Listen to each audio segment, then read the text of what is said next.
Good evening प्यारे बच्चों।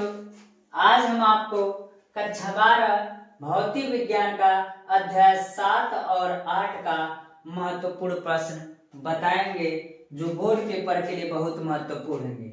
इससे पहले हमने कई वीडियो डाल रखा है यूट्यूब पर, जिसमें हमने 1 से लेकर के अध्याय 6 तक का महत्वपूर्ण क्वेश्चन दिया है। उम्मीद कर रहे हैं प्यारे बच्चों कि आप उसको तैयार कर लिए होंगे। आज हम आपको अध्याय 7 और 8 का महत्वपूर्ण प्रश्न क्या करेंगे बताएंगे।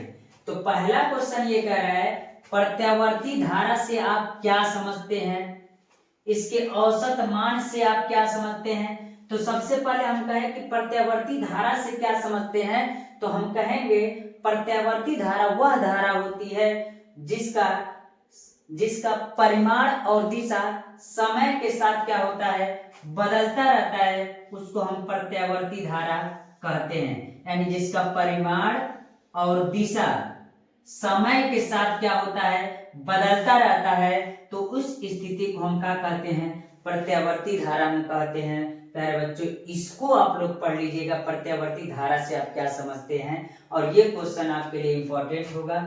अगला जो क्वेश्चन इसका कह रहा है, दूसरा क्वेश्चन जो है इसका ये कह रहा है कि प्रत्यावर्ती धारा के वर्ग माध्य मूल मान से क्या समझते हैं। इसका मान धारा आयाम के पदों में व्यक्त कीजिए। यानी प्रत्यावर्ती धारा के वर्ग माध्य मूल मान से आप क्या समझते हैं, यानी IRMS से आप क्या समझते हैं। तो कहेंगे किसी प्रत्यावर्ती धारा के लिए एक पूर्ण चक्कर होने में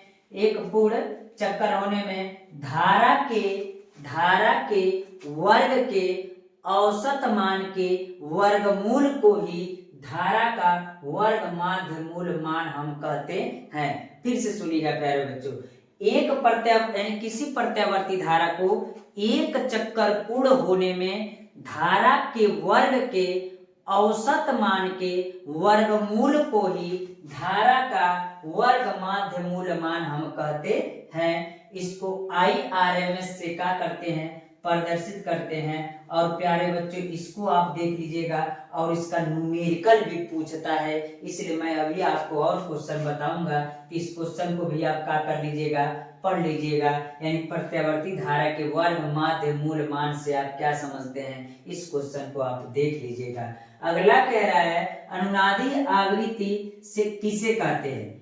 अनुनादी आवृत्ति किसे कहते हैं, तो हम कहेंगे वह स्थिति जिसमें प्रेरणी प्रतिघात जो होता है और जो धारतीय प्रतिघात होता है, यानी हम कह सकते हैं जो XL होता है और XC के जब बराबर होता है, तो इस स्थिति को हम क्या कहते हैं, अनुनादी आवृत्ति कहते हैं। यानी वह आवृत्ति जिस स्थिति में प्रेरणीय प्रतिघात जो होता है और जो धारितीय प्रतिघात होता है वह दोनों बराबर होता है, तो उस स्थिति को हम क्या कहते हैं, अनुनादी आवृत्ति कहते हैं। अगला क्वेश्चन कह रहा है प्यारे बच्चों कि आप बताइए कि ट्रांसफार्मर किस सिद्धांत पर कार्य करता है।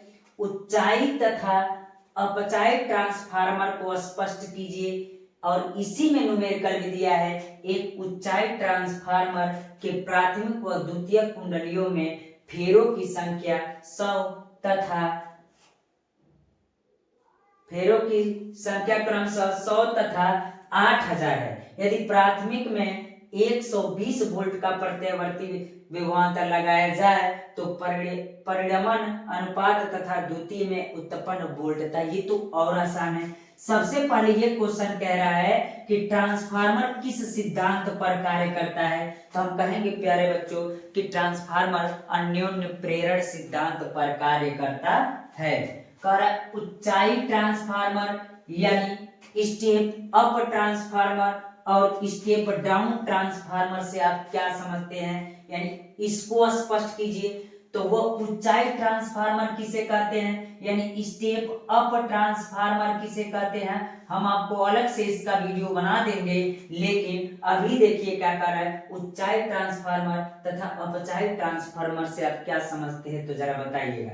तो स्टेप अप ट्रांसफार्मर किसे कहते हैं, तो हम कहेंगे इसमें 2 कुंडलियां होती है। यदि प्राथमिक कुंडलियों में फेरों की संख्या कम तथा द्वितीयक कुंडलियों में फेरों की संख्या अधिक होती है तो उस कुंडली को, उस ट्रांसफार्मर को हम क्या कहते हैं, तो उस ट्रांसफार्मर को हम स्टेप अप ट्रांसफार्मर या ऊंचाई ट्रांसफार्मर कहते हैं। जरा देखिएगा प्यारे बच्चों, स्टेप अप यानी बढ़ रहा है तो हम कहेंगे वह यह प्राथमिक कुंडली होगी या द्वितीयक कुंडली होगी। तो हम कहेंगे इसमें देखिए प्राथमिक कुंडली में फेरों की संख्या 1 2 3 ही ना है, यानी कम है, और द्वितीयक कुंडली में फेरों की संख्या क्या होती है, अधिक होती है, तो उसे हम क्या कहते हैं, स्टेप अप ट्रांसफार्मर कहते हैं। और दूसरा कह रहा है यानी ऊंचाई ट्रांसफार्मर कहते हैं, तथा दूसरा कह रहा है अपचाई ट्रांसफार्मर कैसे कहते हैं। तो प्यारे बच्चों जस्ट इसका उल्टा अगर हम कहें तो वो होता है, जैसे यदि प्राथमिक कुंडली में फेरों की संख्या अधिक होगी और द्वितीयक कुंडली में फेरों की संख्या क्या होगी, कम होगी, तो इस स्थिति में हम कहेंगे कि जो ये लोड लगा ले दीजिए, यहाँ पर मान लीजिए लोड है, तो हम कहेंगे वह ट्रांसफार्मर जिसके प्राथमिक कुंडलियों में फेरों की संख्या अधिक तथा द्वितीय कुंडलियों में फेरों की संख्या कम होती है, तो उस ट्रांसफार्मर को स्टेप डाउन ट्रांसफार्मर कहते हैं। क्या कहते हैं, स्टेप डाउन ट्रांसफार्मर कहते हैं, यानी अपचाई ट्रांसफार्मर कहते हैं। प्यारे बच्चों उम्मीद कर रहे हैं ये बात समझ में आ गई होगी, और एक बार और अपना नोटबुक देखेंगे तो अच्छे से समझ में आ जाएगा कि अपचाई और ऊंचाई ट्रांसफार्मर क्या होता है, यानी स्टेप अप और स्टेप डाउन ट्रांसफार्मर क्या होता है। ये न्यूमेरिकल इस पर है, बहुत इजी है, देख करके लगा लीजिएगा, कोई दिक्कत नहीं होगा। फिर इससे हम आपको अलग से ट्रांसफार्मर का एक टॉपिक बताऊंगा और इससे आपको क्वेश्चन भी कराऊंगा। अगला जो कह रहा है ट्रांसफार्मर क्या है, ट्रांसफार्मर क्या है, इसकी रचना, सिद्धांत तथा कार्यविधि को समझाइए। तो ट्रांसफार्मर क्या है, तो हम कह सकते हैं ट्रांसफार्मर एक ऐसी युक्ति है जो क्या करता है, कम वोल्टेज अधिक धारा को अधिक वोल्टेज कम धारा में परिवर्तित करता है, उसे हम क्या कहते हैं, ट्रांसफार्मर कहते हैं। इसकी रचना, सिद्धांत तथा कार्यविधि को क्या कीजिए, समझाइए, यानी इसका संरचना भी बनाइए और किस कैसे कार्य करता है इस कार्यविधि को भी क्या कीजिए, समझाइए। अगला क्वेश्चन ये कह रहा है इसकी दक्षता से आप क्या समझते हैं, दक्षता क्या होता है, तो जो इनपुट दिए रहेंगे यानी निवेश वोल्टता, यानी निवेश वोल्टता जो रहता है और जो निर्गत वोल्टेज रहता है, या हम कह सकते हैं जितना निवेश देते हैं तो निर्गत कुछ मिलेगा, तो निर्गत और निवेश के अनुपात को ही हम क्या कहते हैं, दक्षता कहते हैं, किसी ट्रांसफार्मर की दक्षता कहते हैं। अगला क्वेश्चन ये कह रहा है प्रत्यावर्ती धारा जनित्र की रचना तथा कार्यविधि को समझाइए, यानी प्रत्यावर्ती धारा की रचना, प्रत्यावर्ती धारा जनित्र यानी जनरेटर यानी प्रत्यावर्ती धारा जनित्र की रचना तथा कार्यविधि को क्या कीजिए, समझाइए। ये क्वेश्चन भी आप क्या कर लीजिएगा, देख लीजिएगा प्यारे बच्चे। क्वेश्चन कह रहा है निम्न पर टिप्पणी लिखिए, किस पर, प्रेरकीय प्रतिघात क्या होता है, यानी XL क्या होता है, धारतीय प्रतिघात क्या होता है, धारतीय प्रतिघात को बताइए तथा प्रतिबाधा को क्या कीजिए, बताइए। कभी कभी प्यारे बच्चों ऐसा होता है कि प्रेरकीय प्रतिघात अलग से पूछ देता है, धारतीय प्रतिघात अलग से पूछ देता है, या प्रतिबाधा अलग से पूछ देता है। उस स्थिति में आप इस क्वेश्चन को क्या कीजिएगा, समझाइएगा।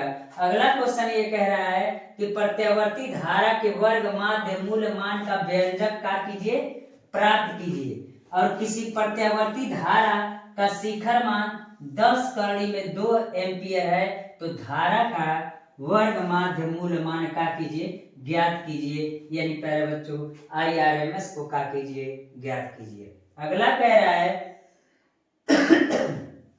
कि 1.94 हेनरी प्रेरक 10 माइक्रोफैरड संधारित्र तथा 25 ओम प्रतिरोधक के एक प्रत्यावर्ती स्रोत से V बराबर 282 साइन 100 T वोल्ट के साथ श्रेणी क्रम में जोड़े गए हैं, तो परिपथ का प्रतिबाधा वर्ग माध्य मूल धारा का मान का कीजिए। ये भी बहुत क्वेश्चन है। कर यल 1.94 हेनरी दिया है, 10 माइक्रोफैरड यानी दिया है क्या, यह आपका हाँ सी दिया है। अब क्या दिया है, 25 ओम का प्रतिरोधक यानी RLC तीनों दे दिया है और तीनों को श्रेणी क्रम में जोड़ा गया है और इतने वोल्टेज के साथ श्रेणी क्रम में क्या किया है, जोड़ दिया गया है। तो प्रतिबाधा पूछ रहा है और वर्ग माध्य मूल मान पूछ रहा है, धारा पूछ रहा है, तो IRMS पूछ रहा है। इसको भी आप प्यारे बच्चों का कर लीजिएगा, ज्ञात कर लीजिएगा। अध्याय 8 वैद्युत चुंबकीय तरंगे, इस चैप्टर का महत्वपूर्ण क्वेश्चन, पहला क्वेश्चन ये है कि विद्युत चुंबकीय तरंगे क्या है, यानी विद्युत चुंबकीय तरंगे क्या है। वैद्युत चुंबकीय तरंगों के 4 गुण का कीजिए, लिखिए, यानी तरंगों के बारे में बताइए और उनके 4 गुण भी लिखिए। इसको आप आसानी से क्या कर सकते हैं, तैयार कर सकते हैं। इस चैप्टर से अगर कोई क्वेश्चन पूछेगा तो इस अगर चैप्टर से का सबसे इंपॉर्टेंट टॉपिक अगर कोई है तो एम्पियर का परिपथीय नियम है। तो दूसरा क्वेश्चन कह रहा है एम्पियर का परिपथीय नियम क्या है, समझाइए। तो एम्पियर का परिपथीय नियम का कीजिएगा, याद कर लीजिएगा, नहीं तो हम इसको अलग से मैं एक टॉपिक कराऊंगा एम्पियर का परिपथीय नियम का।